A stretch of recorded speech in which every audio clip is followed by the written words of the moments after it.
Bom, gente, obrigado por estarem aqui hoje. A gente vai falar hoje sobre as exposições universais, tá? Ah, as grandes exposições universais acontecem no século XIX. Deixa eu colocar presente aqui para a Jéssica, que acabou de entrar. Salva pelo gongo. Acontecem principalmente no século XIX. Elas são uma característica do século XIX. Então, assim como a gente tem Olimpíadas e Copa do Mundo hoje, que o mundo inteiro vai para lá, vai gente do mundo todo, e, e a cidade, várias cidades se preparam para isso, né? Durante anos são construídos edifícios para que aconteça um evento que vai durar um período longo. Então, as exposições aconteciam assim também. Ah, gravação, início de aula. Vou abrir a câmera aqui do outro aparelho. As exposições aconteciam assim também.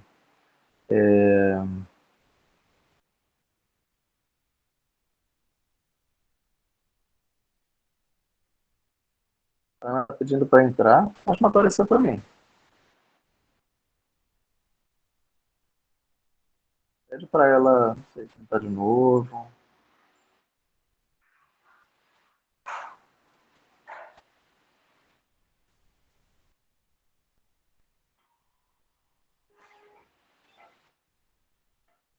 Ah, não foi para ela chegar. Deixa eu subir de novo. Espera aí. Ana Paula. Pô, a Melissa pediu para entrar e desapareceu aqui. Vou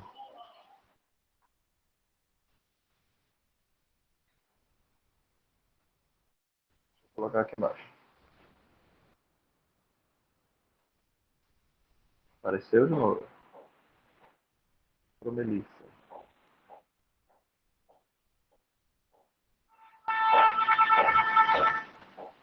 Não sei o que eu estou fazendo, não.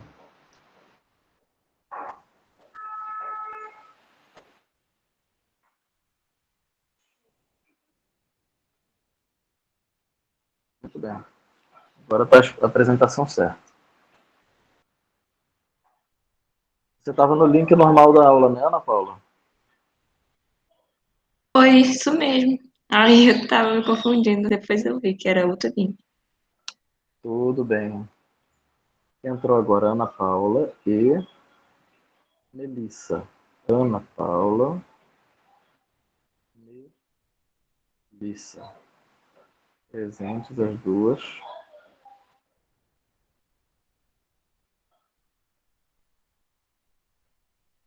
Pronto. Bom, gente. Agora vocês estão vendo em tela cheia. Beleza. As exposições universais, elas tinham essa característica de ter um afluxo, né, de gente do mundo inteiro, tá? Quando a gente fala em século XIX, a gente já fala de um mundo, um processo de globalização, tá? A gente já está falando, vocês lembram disso, de telecomunicações a nível global, os cabos de telégrafo e depois os cabos de telefone, né, já estão sendo distribuídos pelo mundo.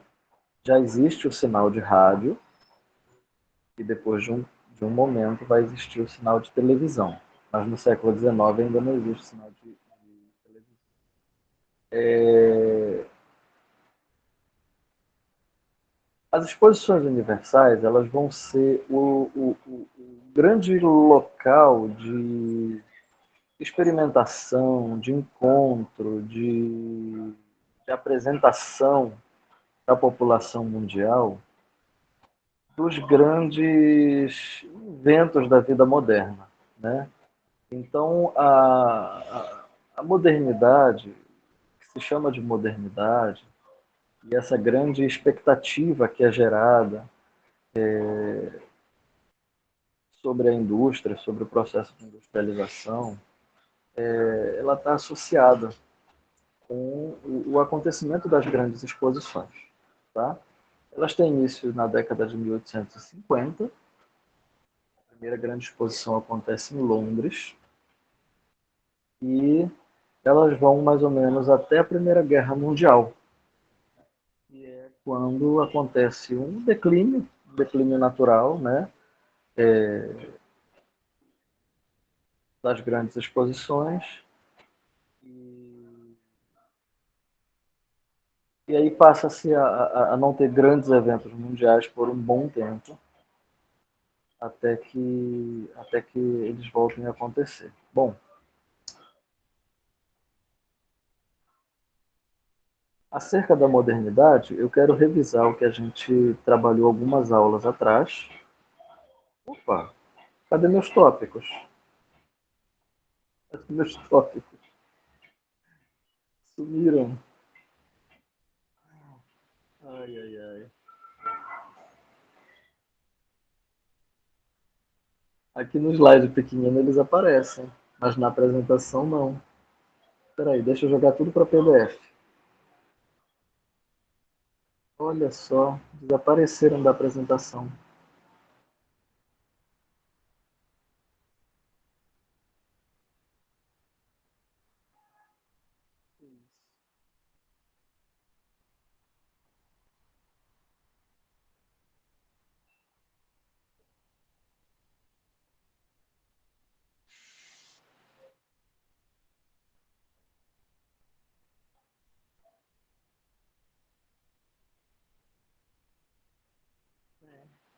Vamos exibir de novo. Agora exibi o PDF.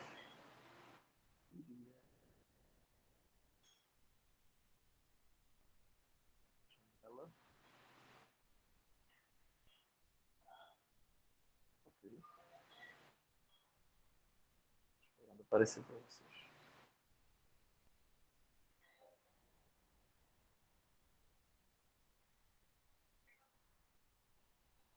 Ainda não apareceu aí não, né? Agora. Show. Então, vamos lá.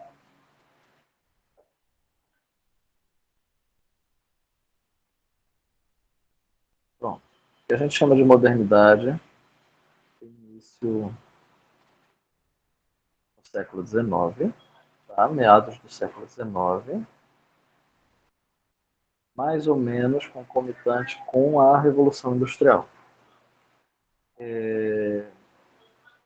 Ele está associado com o desenvolvimento extremo das ciências, da técnica, da tecnologia, até a forma que a gente conhece hoje. É um período de independência das colônias europeias, já vimos isso também. É um período de consolidação dos estados nacionais, prevalecem os regimes democráticos. É um período de desenvolvimentismo, é um período de corrida armamentista. Tá? Então, eu quero lembrar que todo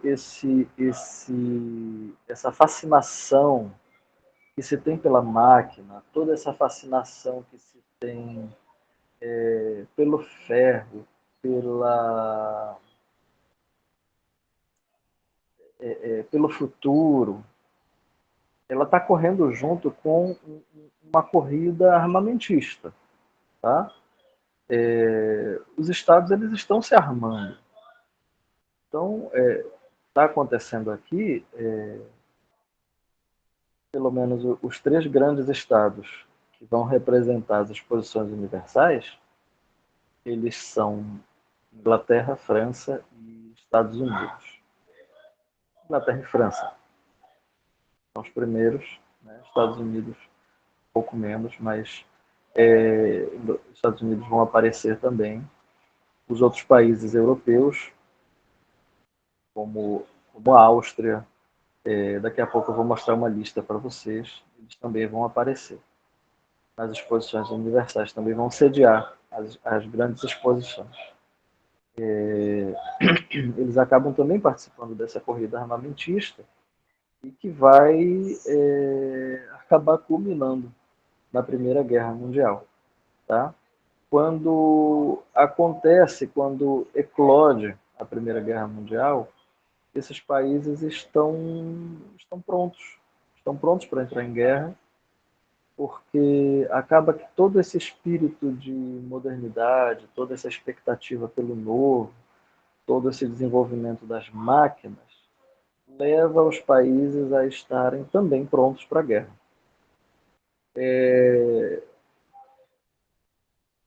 Desenvolve-se uma configuração política entre países desenvolvidos e subdesenvolvidos, né? Então, a gente sabe aqui que os países asiáticos, africanos, sul-americanos, eles não participam desse momento mundial, tá?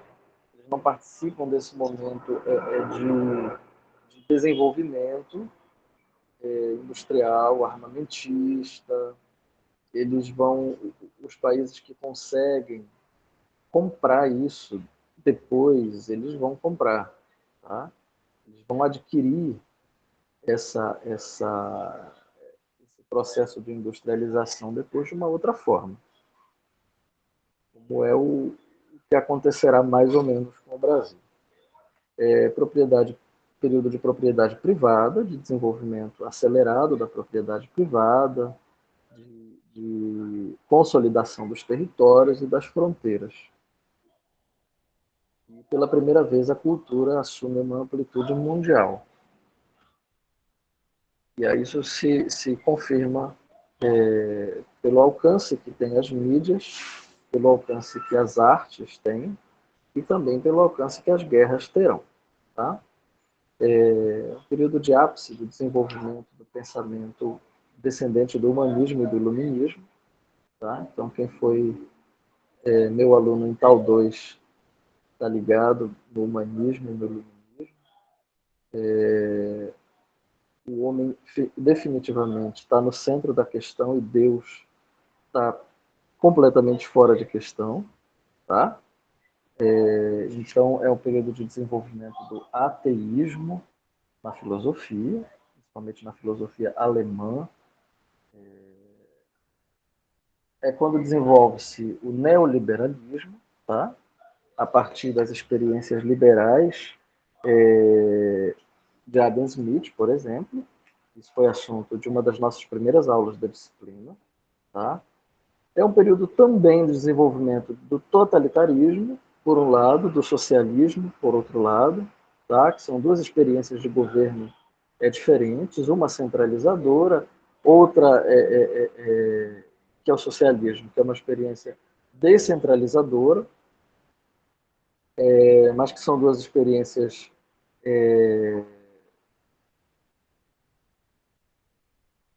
que procuram conferir alternativas às sociedades de então, né? E os países eles apostam nessas experiências, certo? Alguns países europeus vão apostar nos regimes totalitaristas e vão colocar todas as fichas dos seus governantes, e outros países vão colocar todas as fichas na possibilidade de regimes socialistas, em que a ideia era dar todo o poder ao povo, né? Embora isso não tenha acontecido na prática.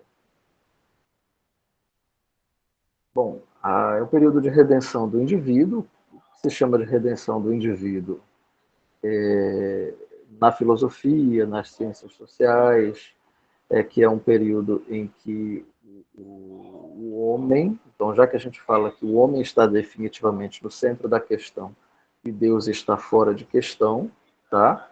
É um período em que o homem, ele finalmente está redimido, ele alcança um status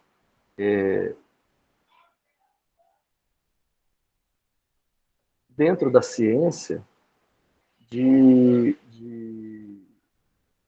como se fosse um status de Deus, tá? Ele passa a ser estudado, ele passa a ser considerado, ele passa a ser tratado de uma forma diferente, porque ele já não é considerado a partir de um ponto de vista teológico, como era nos séculos anteriores, tá? Mas ele é considerado a partir de um ponto de vista do próprio pensamento humano. Tá? Ele é considerado a partir de um ponto de vista ontológico do próprio ser. E aí vem todo o pensamento alemão que se constrói a partir dos estudos do homem, tá? A partir dos estudos do ser humano, a partir dos estudos do comportamento humano e assim por diante. É um período de desenvolvimento dos direitos humanos, porque também é um período em que se abolem os regimes escravagistas, tá? Na maior parte dos estados em que ainda há escravidão, esses regimes escravagistas são abolidos, onde se percebe opressão, então começa a se desenvolver em contrapartida a essa opressão e a esse escravagismo, os direitos humanos, tá? Onde se percebe que existe o erro em relação à forma como o homem é tratado, então os direitos humanos são desenvolvidos.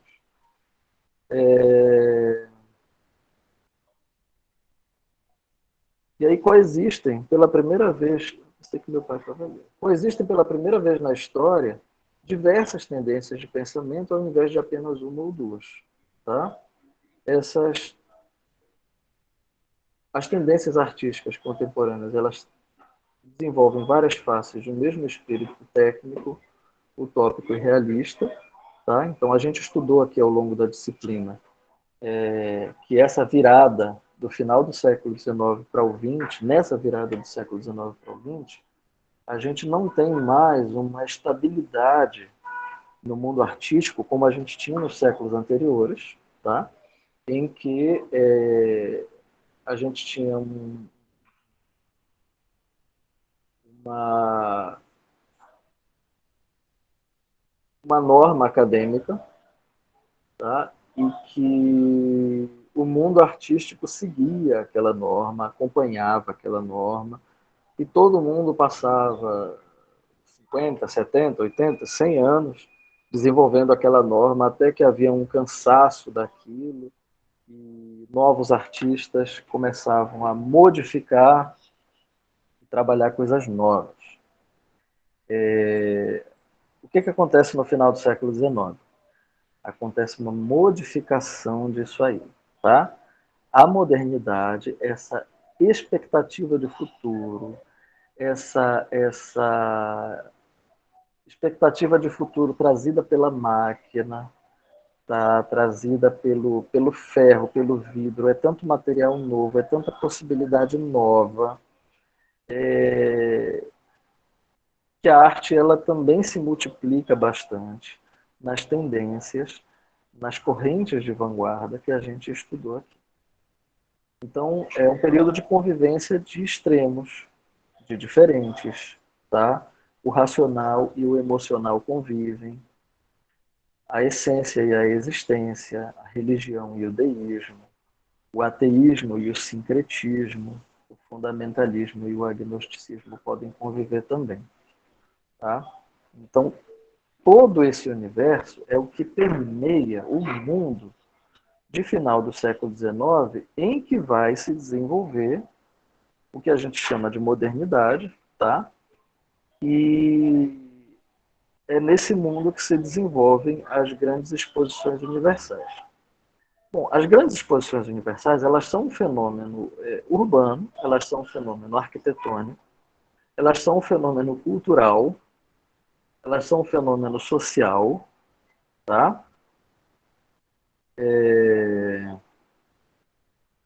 E elas estão muito relacionadas com as correntes de vanguarda que a gente estudou.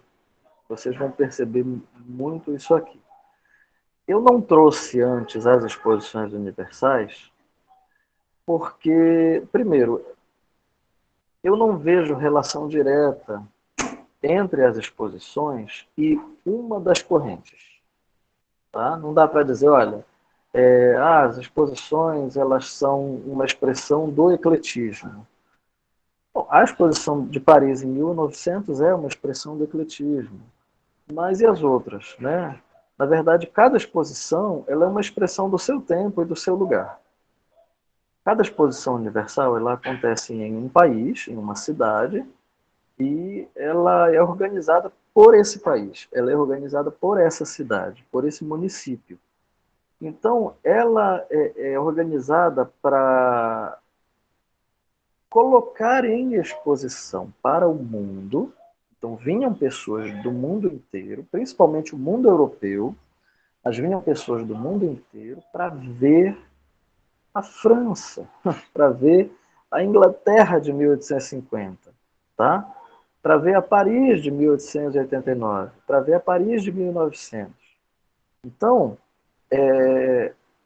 a cidade que cedia, o país que cedia a exposição, ele também deseja mostrar para o mundo o que esse país tem de novo, o que esse país tem de moderno, o que esse país tem de fenomenal, o que esse país tem de incrível, tá? O que esse país tem de fino, e assim por diante. É,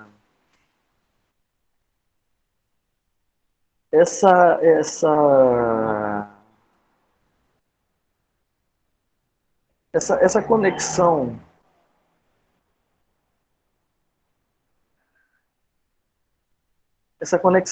da exposição com o seu período é natural, tá? Porque cada país organiza a sua própria exposição.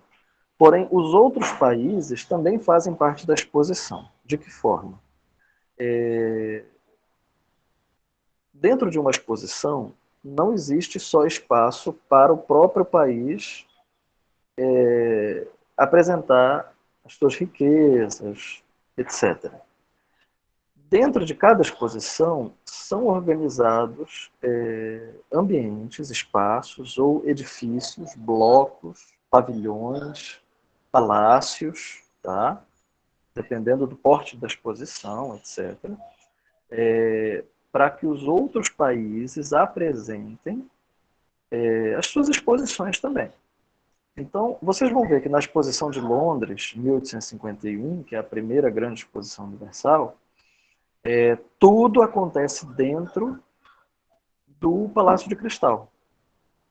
Então, é construído um grande palácio de ferro e vidro, chamado Palácio de Cristal de Londres, tá? E tudo vai acontecer ali dentro daquele Palácio de Cristal. Mas vocês vão ver que na exposição de Paris em 1900, ou seja, quase 50 anos depois, que é uma exposição comemorativa ao centenário,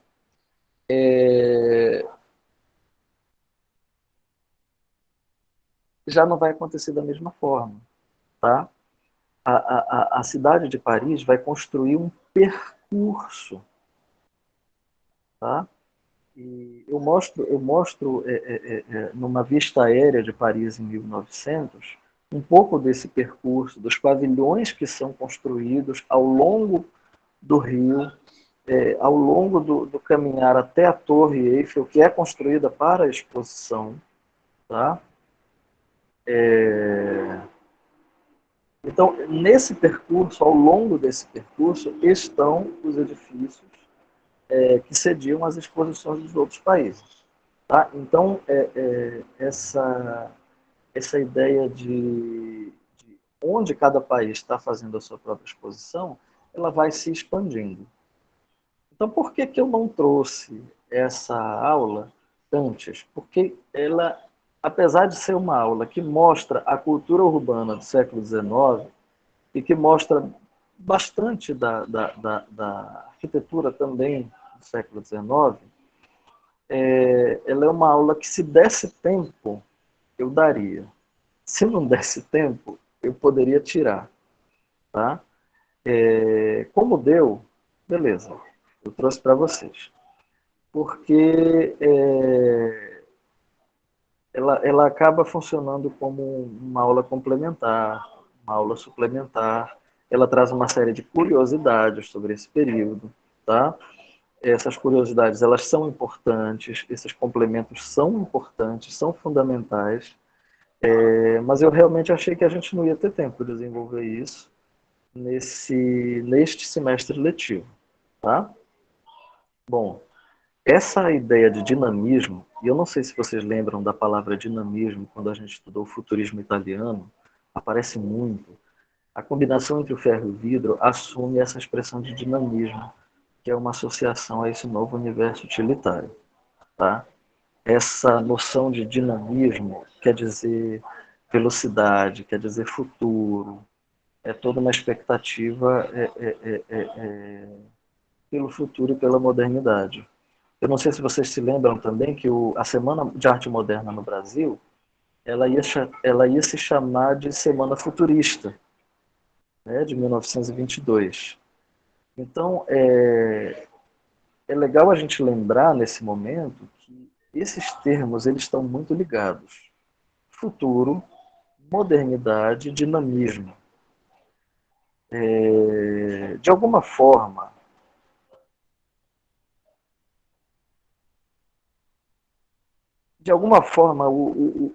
os arquitetos, os governantes, eles deduzem, eles criam essa ligação entre as grandes estações ferroviárias, que eram feitas em ferro e vidro, tá? E as exposições universais. Talvez fosse essa noção, talvez fosse essa concepção de que uma estação ferroviária é um local para onde afluem várias linhas de trem, né? É um local de onde chegam várias linhas de trem e para onde partem linhas de trem que vão para outros lugares. E que as exposições universais seriam algo parecido. Seria um lugar de onde vem gente do mundo inteiro e para onde vão pessoas do mundo inteiro também. E isso acaba se tornando uma imagem internacional das exposições universais. Isso começa a se repetir muito, tá? Tanto é que os palácios de ferro em Londres e Paris, 1850 a 1860, eles são construídos exatamente ao mesmo tempo dos principais terminais ferroviários de Londres e de Paris, tá? E a Torre Eiffel é projetada para a exposição do centenário, e esse conjunto desses três edifícios se torna muito emblemático nessa ideia de modernidade. Essa ideia do invólucro metálico que o Zucconi trabalha, o Zucconi é alguns de vocês leram e apresentaram, tá? A Cidade do século XIX.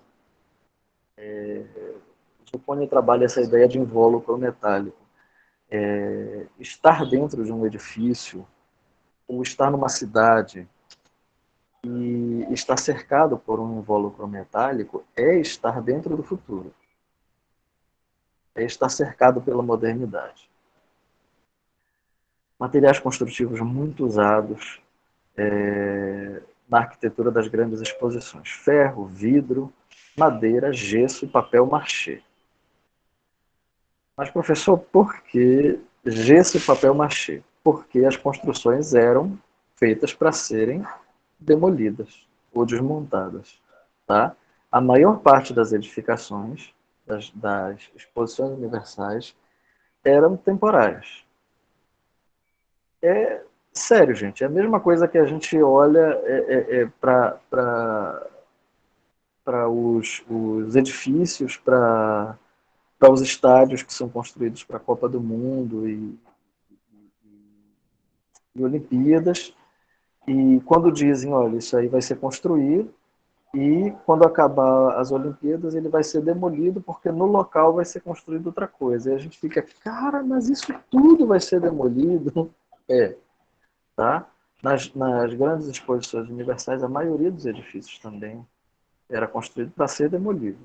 Então, usava-se materiais de fácil desmontagem, tá? O ferro e o vidro, eles tinham essa facilidade, essa versatilidade, tá?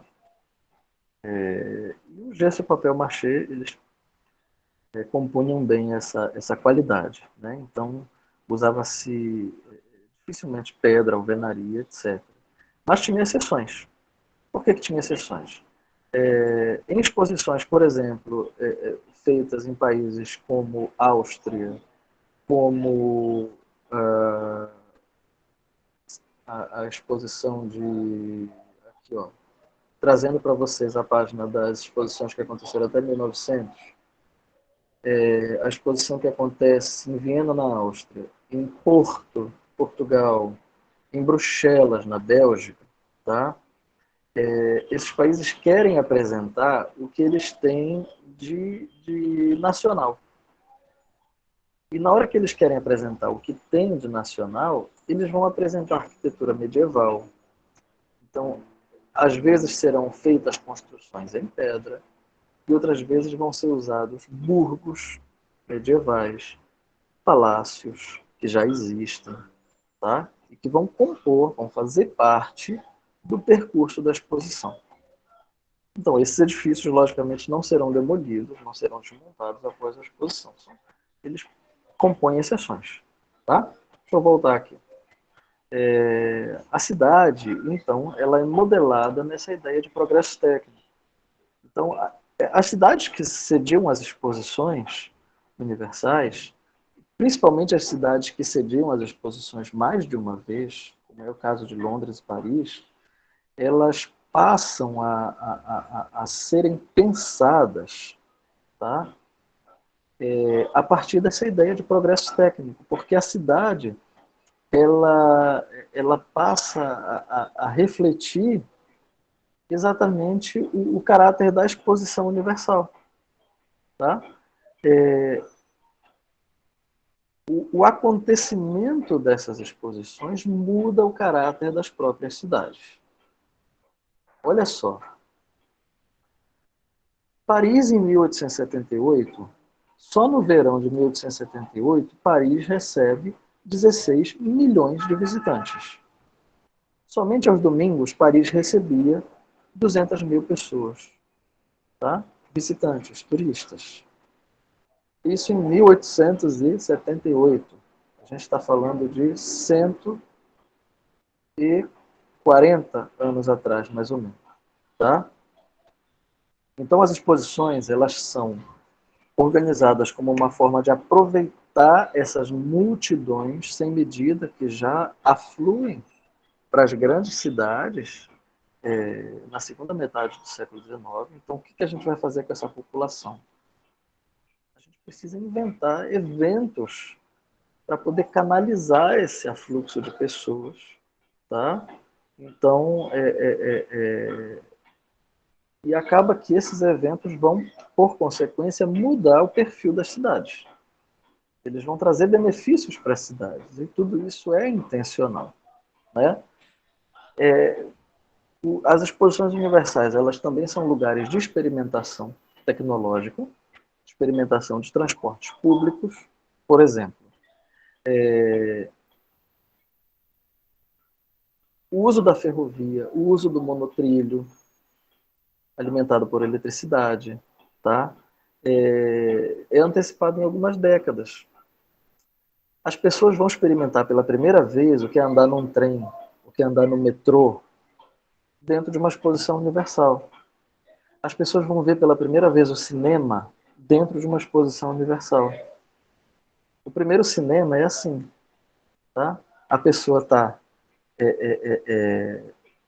dentro de uma cabine, uma salinha assim para 20 pessoas, e você entra, tem um telão, e aí é exibida a filmagem de um trem chegando na estação. E aí acontecia que as pessoas nunca tinham visto a exibição de um filme antes. Então, quando o trem vinha chegando, o trem vai se aproximando. A gente que está acostumado com o cinema não se assusta com a impressão de tridimensionalidade. Mas as pessoas que viam aquilo pela primeira vez saíam correndo da sala. Saíam correndo. A história é essa. Tá? Que a primeira sala de cinema que exibia um trem em movimento, as pessoas saíam correndo de dentro da sala. Então, essa experimentação trazida pelas grandes exposições universais permitia que as pessoas, depois, quando fosse inaugurado um cinema dentro da cidade, as pessoas já soubessem se comportar dentro do cinema. Quando foi inaugurado o primeiro metrô em Londres, o primeiro metrô em Nova York, o primeiro metrô em Paris, então as pessoas já sabiam se comportar porque elas já tinham andado em um protótipo do metrô, em um protótipo de trem dentro da exposição universal, ainda que aquele trem andasse só 150 metros. Tá? Então, com o advento da Primeira Guerra Mundial, as exposições perdem esse caráter pervasivo, esse caráter de passear pelas cidades, tá? Tanto de a gente ir até uma cidade e passear pela cidade, quanto esse caráter de estar em várias cidades, né? De tantos em tantos anos, o mundo inteiro vai para uma cidade visitar uma exposição. Então, as exposições elas vão deixando de acontecer. E aí começam a se desenvolver eventos menores, de caráter mais mercadológico, como feiras, tá? Feiras de tecnologia, feiras disso, feiras daquilo. Existe uma similaridade com as Olimpíadas e os campeonatos mundiais de futebol, tá? Que também são interrompidos com as guerras e voltam depois a acontecer. Tá? As grandes exposições universais não voltam a acontecer, felizmente, infelizmente, não sei. Né? Eu digo por mim, eu sou historiador de arquitetura, de cidades, eu fico assim louco para ter visitado uma dessas grandes exposições universais, mas é como se a gente fazendo essa comparação hoje com as Olimpíadas e com as Copas do Mundo, com os grandes mundiais esportivos, né? Um nexo entre as grandes multidões e as manifestações efêmeras que são típicas do século XIX, típicas das cidades do século XIX. Tá? Então, aqui a lista das exposições que aconteceram até 1900. Começa em Londres, 1851. Em 55 a gente tem Paris, Londres de novo em 62, Porto, 65, Paris, 67, Viena, 73, Filadélfia, 76, Paris, 78, Sydney, 79, saindo pela primeira vez do continente europeu, Melbourne, 80, 84, Nova Orleans, New Orleans, 88, Barcelona, Paris de novo, 89, Chicago, 93, a segunda exposição na América, né? 97, Bruxelas, e 1900, Paris, 1889, 1900, tá? Que é a exposição de Paris em 1900, é a grande exposição universal. Ela é considerada a maior de todos os tempos, tá? Aqui eu trago para vocês o Palácio de Cristal de Londres. Lembrando que Londres é a primeira grande exposição, tá? O palácio é construído para a exposição, e a exposição de Londres, 1851, toda acontece dentro do palácio. Tá? Então, aqui o palácio pronto para a exposição, com os seus jardins, lagos, esperando para que a exposição acontecesse. Aqui uma ilustração da população já se aproximando do edifício, andando por fora do edifício. Aqui a gente tem um projeto, uma representação do projeto de arquitetura, tá? Essa imagem, espera aí, como é que eu vou aproximar? Quem está com o celular consegue aproximar no próprio celular, mas eu queria aproximar para todos verem. Eu estou sem mouse. Vocês me dão 2 minutos?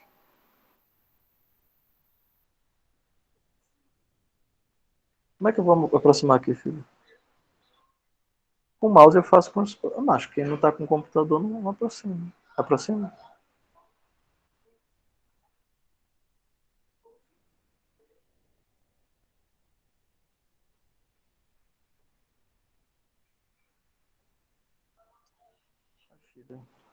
Deixa o apresentador fazer isso, é mais bonito. Minha filha está dizendo, deixa que o aluno, cada um aproxima. Não, deixa o professor aproximar, que é mais bonito.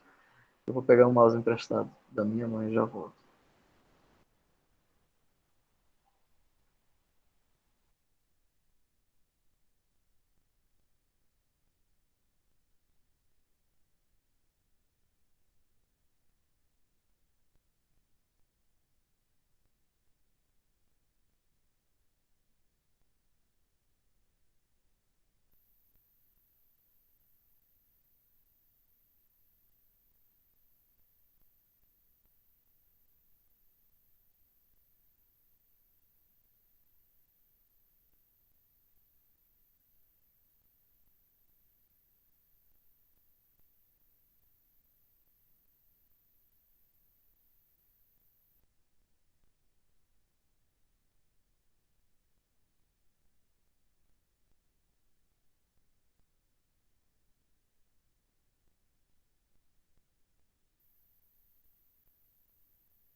Oi. Bora lá.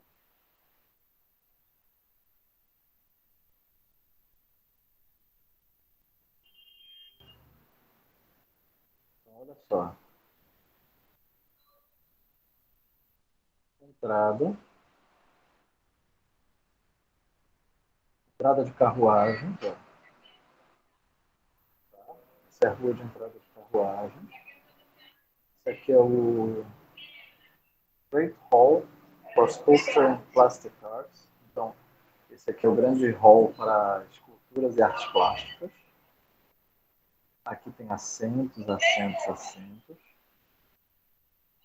Aqui tem um espaço para esculturas e artes plásticas. Aqui é um espaço para manufatura. Então, é um espaço para exposição de produtos feitos à mão.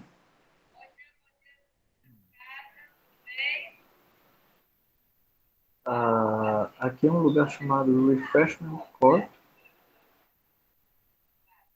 lugar para se refrescar. Então, aparece uma vegetação, assim como aparece vegetação aqui também. Aqui tem uma outra entrada dos fundos. Implementação de agricultura aqui atrás. Atrás do grande hall. Máquinas. Outra área, máquinas, comunicação aqui atrás, uma área bem pequenina ainda para comunicação. Outra área de refrescar-se, né? E máquinas em movimento. Talvez fosse a grande novidade desse, dessa exposição, fossem as máquinas em movimento.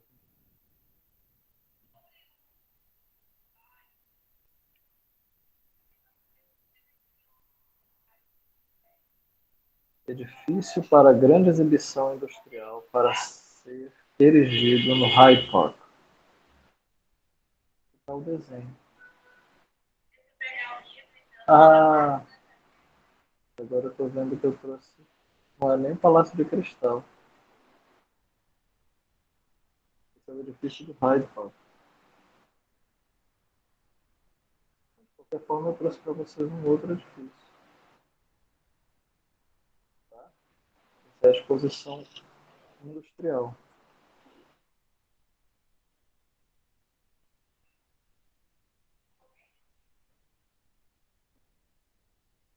Engraçado. A anotação que eu tenho aqui é Palácio de Cristal também.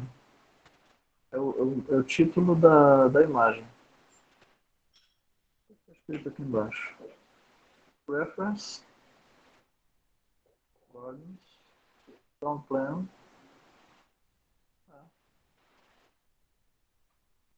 A fachada não é do mesmo edifício, mas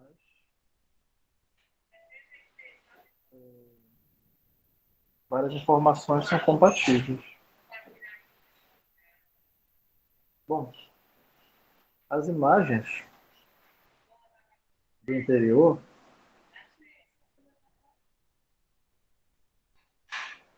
também são ilustrações, tá? Elas não são ainda fotografias. Vocês vão ver que da,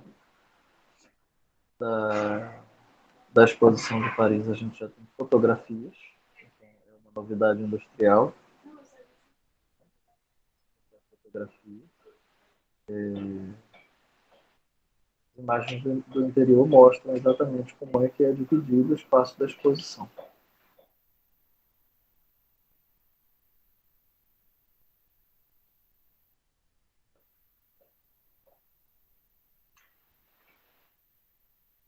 Aqui sim, o Palácio de Cristal, grande hall central, tá?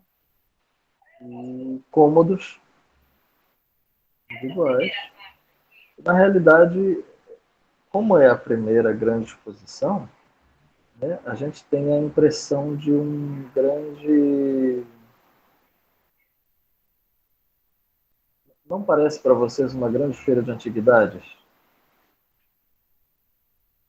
Eu tenho essa impressão. Não parece uma coisa muito organizada. Parece apenas que as coisas foram colocadas ali, dispostas num grande corredor, né? Mas essa exposição, ela é um marco fundamental, ela é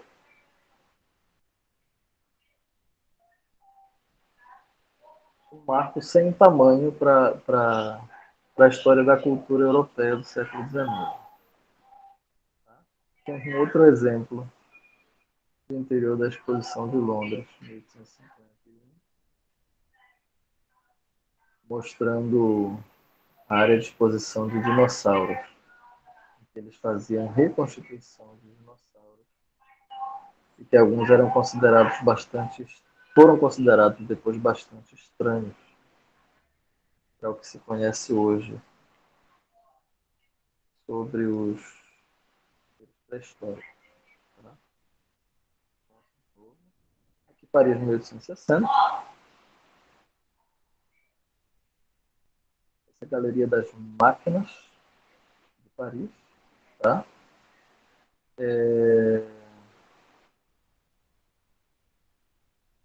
Esse edifício vai ser utilizado na exposição de Paris anos mais tarde. Tá? Ele também é um edifício todo construído em ferro e vidro. Ele é um daqueles que eu citei lá no início, ícones na Europa das construções em ferro e vidro. A imagem da construção dele.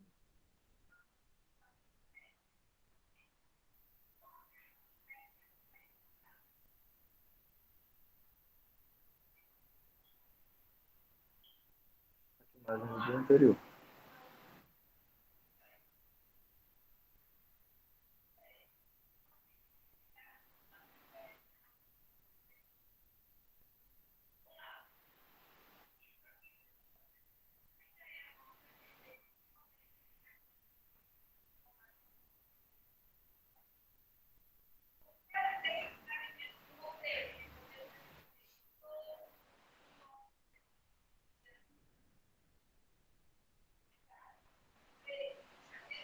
Aqui vocês podem perceber que tem um monte de gente em cima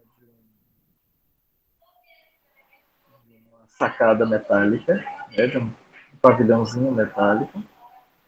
E ao lado tem um outro bloco metálico sobre rodas, sobre trilhos. Né?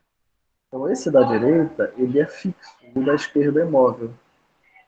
Provavelmente esse bloco da esquerda ele está em movimento e ele está sendo experimentado pelo, por esse grupo de homens e mulheres que estão lá em cima. Eles estão andando pela primeira vez num desses trilhos suspensos, né?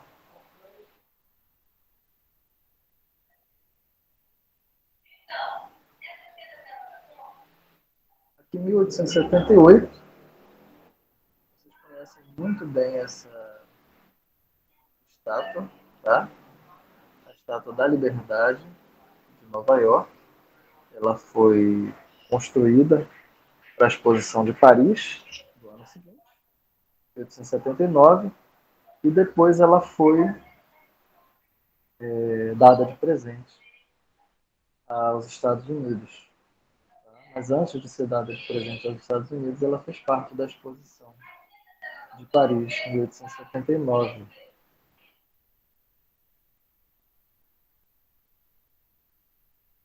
Aqui eu trago uma citação do jornal. Deixa eu fechar a câmera um pouquinho. Em que espírito é preciso visitar a exposição? Da exposição de 88, sobre a exposição de 89, publicada em 88. Com que espírito é preciso visitar a exposição? É preciso vê-la com o mesmo espírito que presidiu a sua organização. É preciso vê-la para se instruir e para se divertir. Ela é para todo mundo, para todas as idades, para os sábios, assim como para os menos instruídos.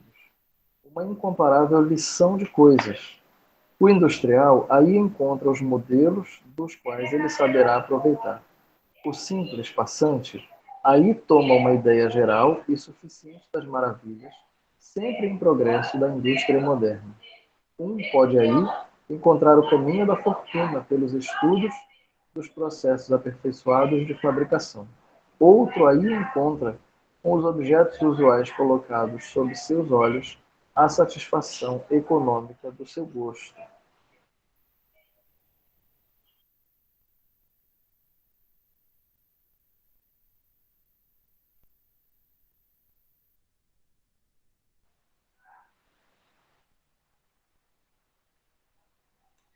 Eu estou errando os botões aqui. Desde abrir o microfone, fechei a câmera. Tá? Então, aqui no jornal, Petit Jornal Paris,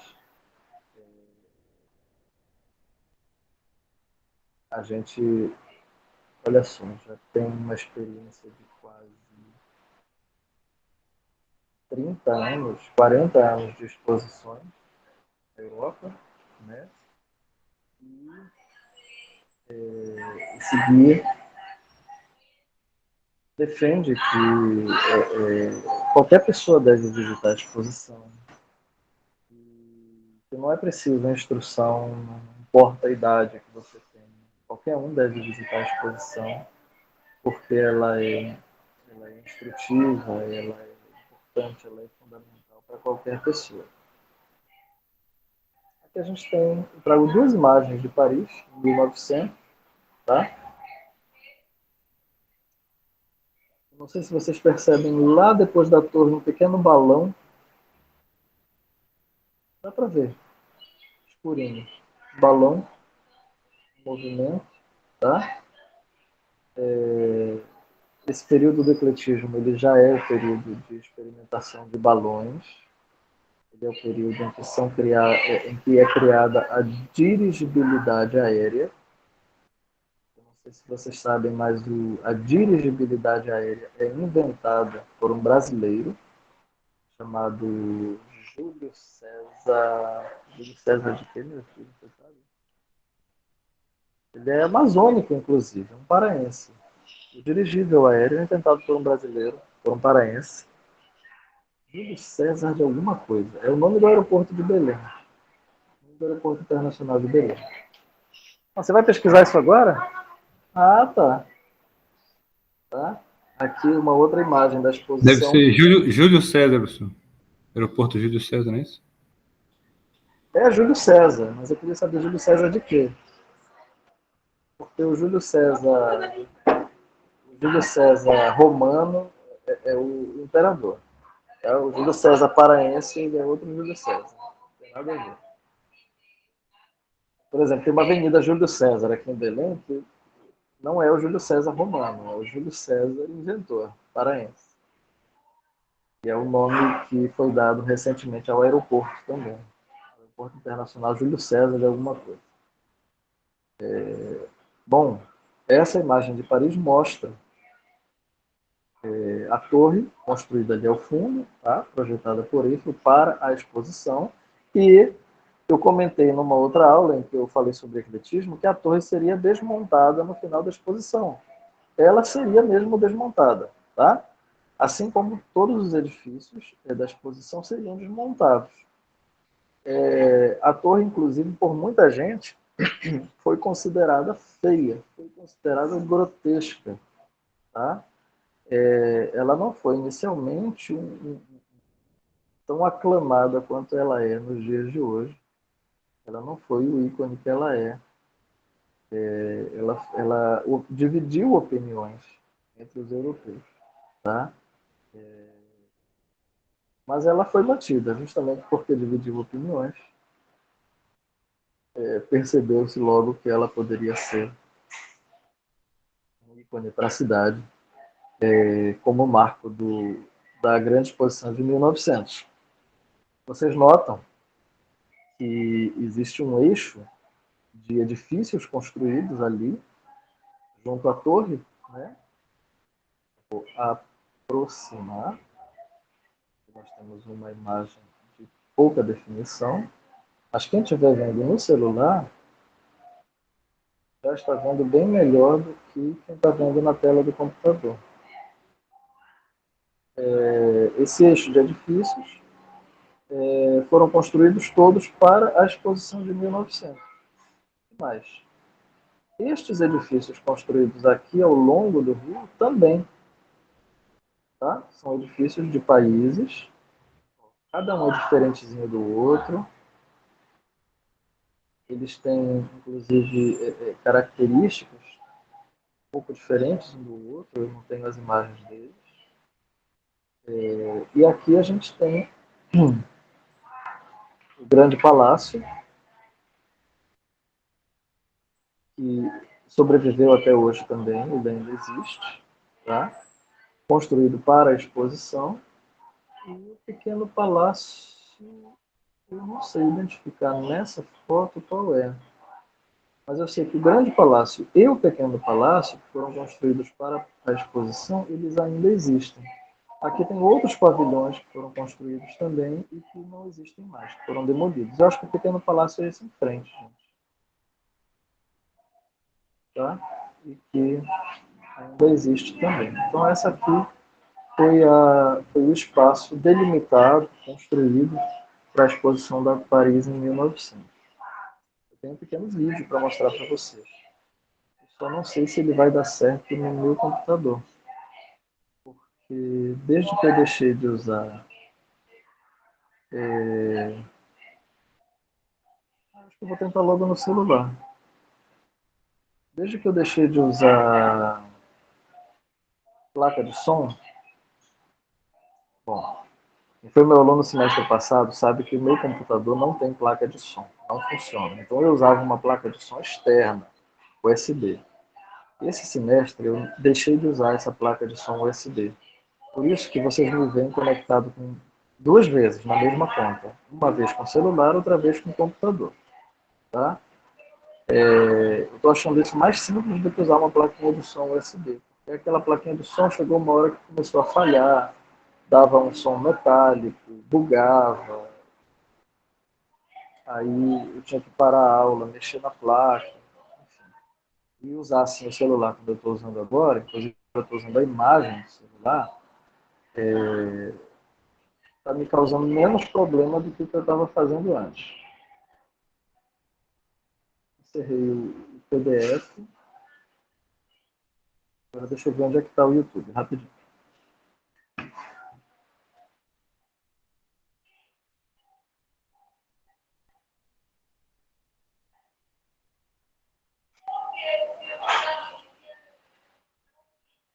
Ah, tá. Eu estava vendo aqui no celular. Só exibir aqui.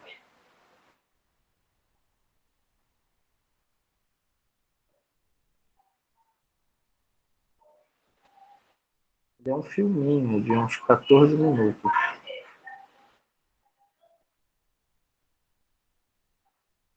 Tela.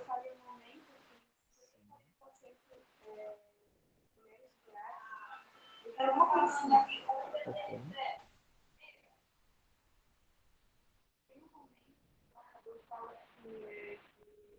Vocês estão vendo? 54.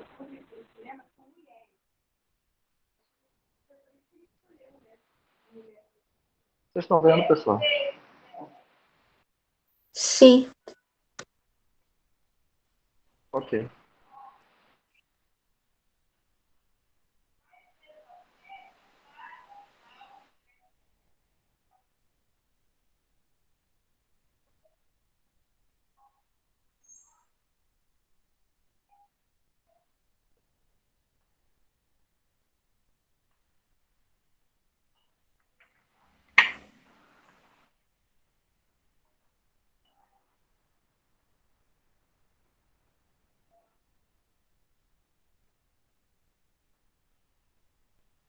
Se tiver som, não tá saindo. Tem um som em francês.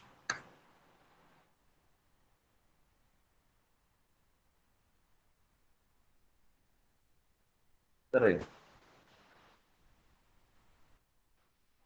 Tem que ativar alguma coisa para sair o som do vídeo do YouTube?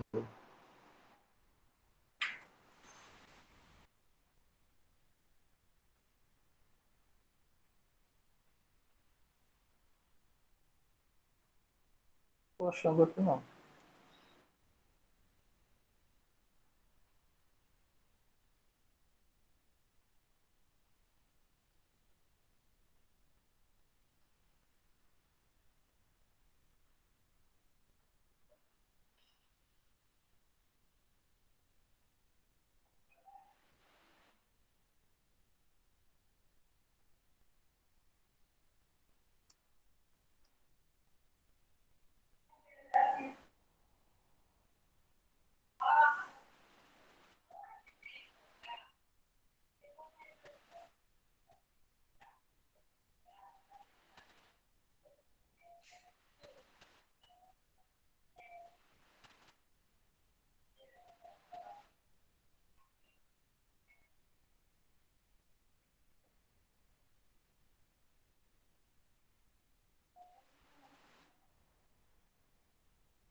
L'année 1900. Fin d'un siècle. Dernière année d'une époque qui va s'achever par un éblouissant feu d'artifice, l'exposition universelle. Paris, fin de siècle, c'est la douceur de vivre, mais c'est aussi la chaleur de l'espérance. On croit que le triomphe de la science fera le bonheur des hommes. Le Paris de cette époque, si proche et si lointaine, nous apparaît comme une ville calme et nonchalante. Et pourtant, les Parisiens se plaignaient d'une vie trépidante et d'une circulation de plus en plus dangereuse.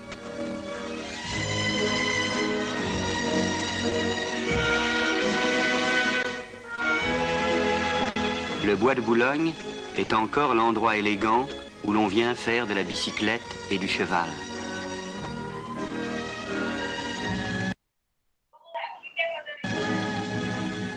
Émile Loubet est président de la République.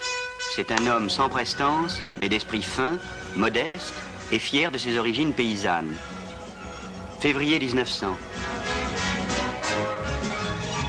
Sur les grands boulevards, derrière le char de la mi-carême, passe un omnibus à vapeur.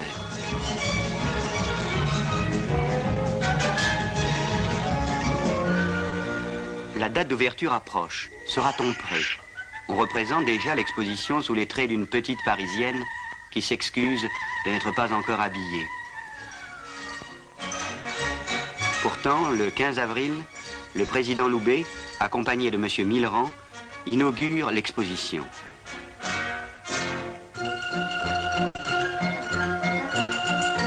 À vrai dire, tout n'est pas terminé. On évite aux habits officiels de se risquer sur les chantiers qui font le bonheur des caricaturistes.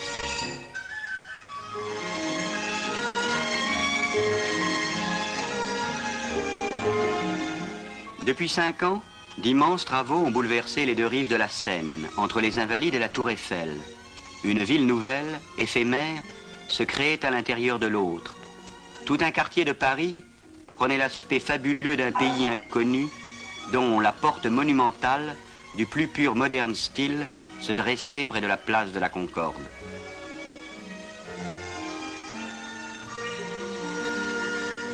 Près du pont Alexandre III qui vient d'être terminé, s'élèvent 2 constructions monumentales qui resteront à Paris les seuls vestiges et fastes de l'exposition, le Grand et le Petit Palais. Le Grand Palais est consacré aux beaux-arts, peinture et sculpture contemporaine. C'est le tour de force de l'architecte de Glane. À cause des infiltrations d'eau de la Seine toute proche, il repose sur 40 000 pieux de chêne massif. Le Petit Palais renferme une exposition rétrospective de l'art français, réunissant les richesses des musées de province, les trésors des églises. La première ligne du métro Porte-Maillot-Porte de Vincennes fut inaugurée le 19 juillet 1900. L'exposition était desservie par un moyen de transport de conception révolutionnaire, le trottoir roulant, auquel on accédait par des rampes en pente douce. Le guide officiel le décrit ainsi. Il consiste en 2 planchers mobiles parallèles, dont l'un, le plus large, roule à une vitesse de 8,5 km et l'autre de 4,5 km. On passe à volonté et sans aucun danger de l'un à l'autre. Sur la gauche, une jeune femme inexpérimentée va tenter de passer d'une plateforme à l'autre sans perdre sa dignité.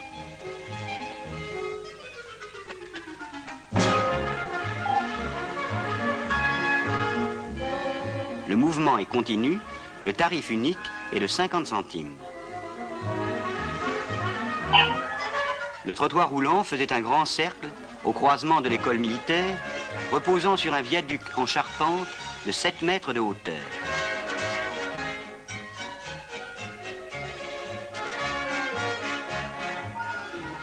Un train électrique, plus rapide, passe à l'arrière-plan, tandis qu'au premier plan, le trottoir défile en sens inverse. Au loin, les voyageurs sur la plateforme mobile s'éloignent par la venue de la motte piquée.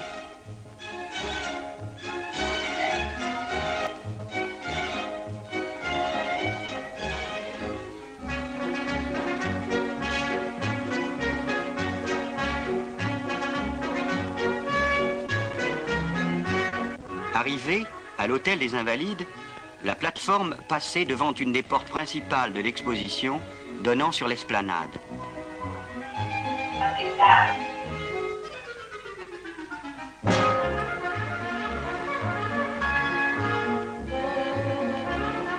La plateforme longe ensuite la rue Faber jusqu'à la Seine. Sur l'esplanade des Invalides, en face du pont Alexandre III, une ville de palais blancs faite de bois et de staff était sortie de terre. Les pays du monde entier y comparaient les produits de leur manufacture, meubles, tapis, bijoux, tissus. Le caoutchouc, dans ses applications les plus récentes, était la grande nouveauté. Le trottoir roulant longeait le quai d'Orsay en direction de l'Alma. Les voyageurs pouvaient voir défiler devant eux le panorama des pavillons construits le long de la Seine. Des passerelles faisaient communiquer les plateformes avec les palais rencontrés sur le parcours.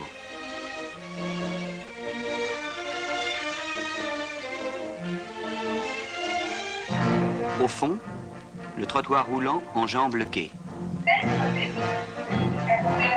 Une passerelle de bois avait été construite pour les piétons.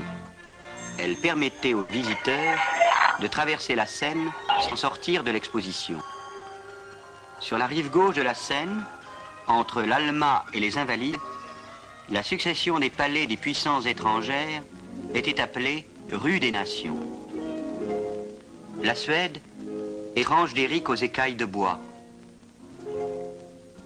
À côté de la Suède, un grand bâtiment carré de style florentin, le palais de la principauté de Monaco.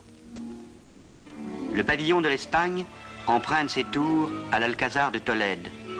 La Norvège, rustique chalet de sapin. La Belgique, reproduction de l'hôtel de ville d'Audenarde. L'Angleterre, copie d'un château du XVIe siècle, Kingston House. À côté, la Hongrie.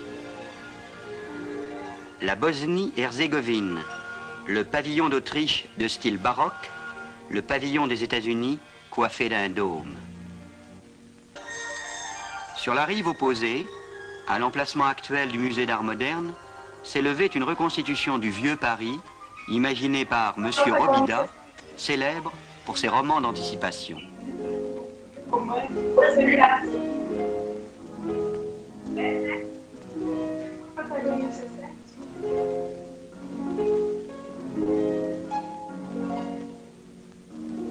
Très loin de là, un grand village suisse avait été reconstitué entre l'avenue de Suffren et la Motte-Piquet.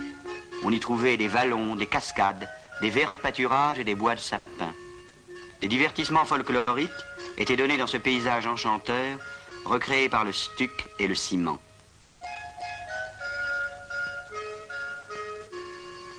Le globe céleste de 60 mètres de hauteur. À l'intérieur, on donne des concerts dirigés par Saint-Saëns. Avenue de la Bourdonnais, la plateforme passait devant les immeubles à la hauteur des fenêtres du premier étage, provoquant des incidents dont Courteline s'inspira pour sa pièce, l'article 330. Les nombreux palais de la grande industrie et de la production agricole s'étendaient sur le champ de Mars, de l'école militaire à la Tour Eiffel. Du premier étage de la Tour Eiffel, la vue s'étendait de l'autre côté de la Seine, sur toute la colline de Chaillot, où se trouvaient réunis les pavillons des colonies. Au loin, la Grande Roue. À l'extrémité du champ de Mars, derrière un château d'eau monumental, le palais de l'électricité, orné d'un diadème de fer, de verre, de zinc, qui la nuit crépite d'étincelles multicolores. La fée électricité, énorme femme de 9 mètres de haut, s'élance vers l'espace. Précédé d'huissier en culotte courte, le président Loubet quitte le palais des fêtes. C'était une grande salle circulaire couverte d'une coupole de 90 mètres de diamètre. C'est de là que partaient d'innombrables défilés folkloriques que les opérateurs de M. Louis Lumière tourneront inlassablement.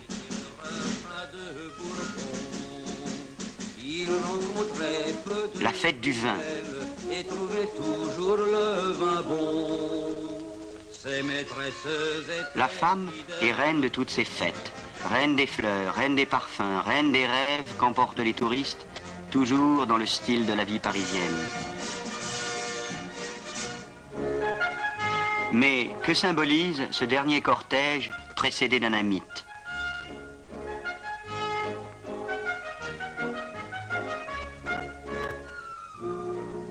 Tiré par des Sénégalais, évocateurs de gloire coloniale, le char est escorté de femmes qui, pour des raisons mystérieuses, portent des ailes blanches.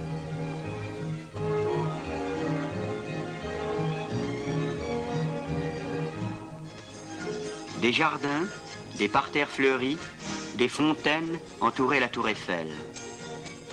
À l'arrière-plan, à droite, l'imposant pavillon des machines.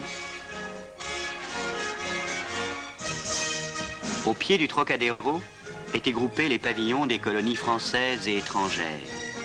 Toute la colline était un rêve d'exotisme où se mêlaient les casbahs, les mosquées, les pagodes, les paillotes. Le père de famille se dit qu'il reviendra seul pour admirer le ventre mobile des Ouled Niles. La réalité est un peu décevante. On sert du thé à la menthe et les enfants sont admis. La célèbre danseuse américaine, Loy Fuller. Il faut imaginer les voiles qu'elle agite éclairées de lumières changeantes. Elle est tour à tour flamme, fleur, étoile, libellule ou papillon de nuit.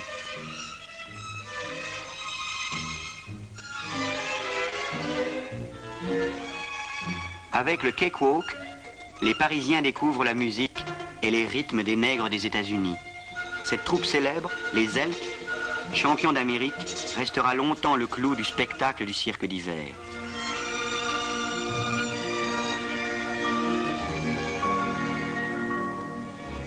Pour clôturer l'exposition, le président Loubet avait convié tous les maires de France à un banquet monstre dans les jardins des Tuileries. L'exposition avait été non seulement un succès, mais aussi un bienfait. Les Français, qui voyagent peu, avaient découvert le monde et leur haine envers l'étranger s'était un peu dissipée. Elle avait détendu les nerfs, marqué une trêve entre les hommes. Mais nous ne pouvons avoir pour ces images uniquement la tendresse amusée qu'on porte aux albums de famille. Ces messieurs à moustache et à chapeau de forme, qui étaient émerveillés par ce qui nous semble naturel aujourd'hui, ont été les accoucheurs de notre présent. Car cette fin de siècle a vu le commencement de grandes choses. Le moteur à explosion, le premier dirigeable, l'invention de l'air liquide, le cinéma, les premiers transatlantiques géants, et surtout la domestication de l'électricité. La fée électricité fut la grande triomphation. Un journaliste écrit « C'est la souveraine toute-puissante, investie par le génie humain d'un pouvoir infini. D'un geste, elle dégage le monde des ténèbres et prête un magique éclat à toute l'étendue des travaux de la paix. »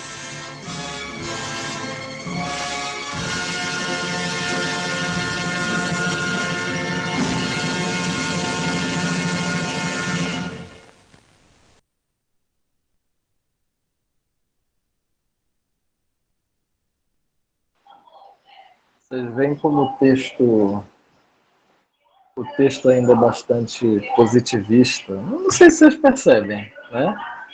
Mas enquanto fala do trabalho, da paz, da união entre os homens... Bonjour Brasil, esse é mais um vídeo do canal do Fotógrafo Brasileiro em Paris. Eu sou Leandro Dias e hoje nós vamos visitar o Panteão. Olha pessoal, essa região...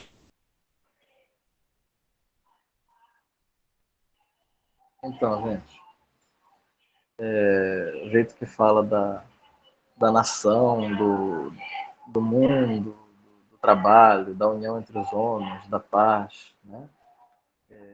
Tem muito de positivismo aí nessa fala. Bom, essa é a nossa aula de hoje. Eu espero ter contribuído bastante para a visão de mundo que vocês têm sobre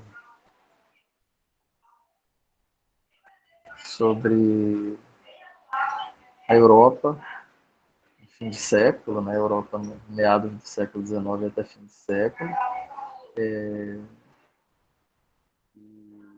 Não apenas como uma adição cultural ao que vocês conheciam. Quem aqui já sabia que aconteciam essas grandes exposições? Quem aqui tinha uma noção assim, exata do que acontecia? Como elas eram e tal? Ninguém? Pois é, então eu já sei que eu contribuí. Jenny? Professor, eu tinha um pouco de ideia já da arquitetura do estudo, mas eu não tinha visto imagens, como o senhor colocou agora, que assim, clareou muito mais. Assim, a ideia que eu tinha era que tipo, cada um fazia algo pequeno, né, mas dá para ver que realmente era coisa monumental, né? Coisa gigante, em tamanho e escala real. Monumental. Monumental. Com certeza.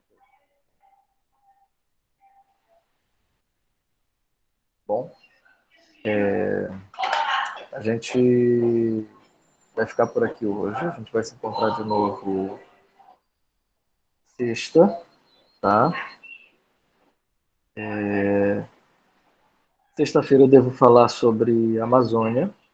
Eu vou falar mais sobre a Amazônia, tá? Sobre a Belle Époque aqui. Para sexta eu estou me desafiando vocês um pouco sobre a nossa história, tá bom? Então eu quero falar mais sobre o que aconteceu aqui desde o começo do Grão-Pará até o período da borracha.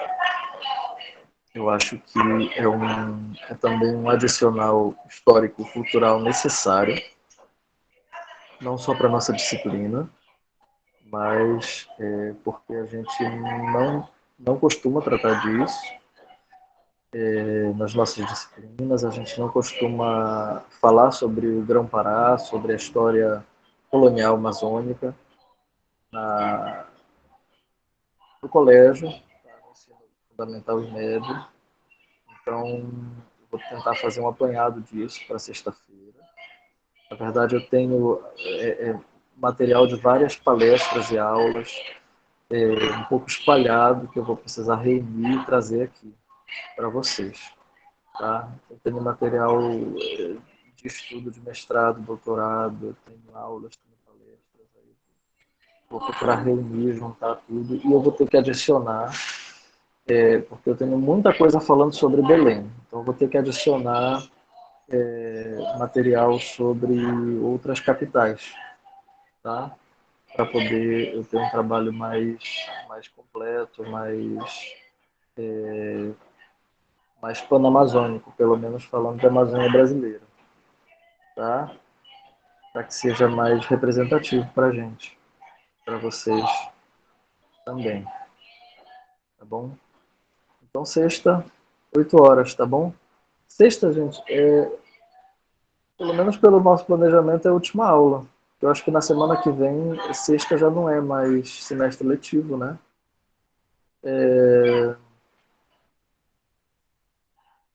Bom, se eu tiver qualquer alteração para sugerir para ser, ideia diferente, eu vou falar lá no grupo. E vocês podem propor também qualquer coisa diferente para a gente se despedir na sexta, tá bom? Não sei. Qualquer dinâmica, vocês podem falar. Estou sem ideias aqui. Geralmente a minha última aula é uma aula, ou então é uma prova. É que dessa vez eu não deixei a prova para o último dia. Não deixei a entrega de trabalho para o último dia. Resolvi fazer isso.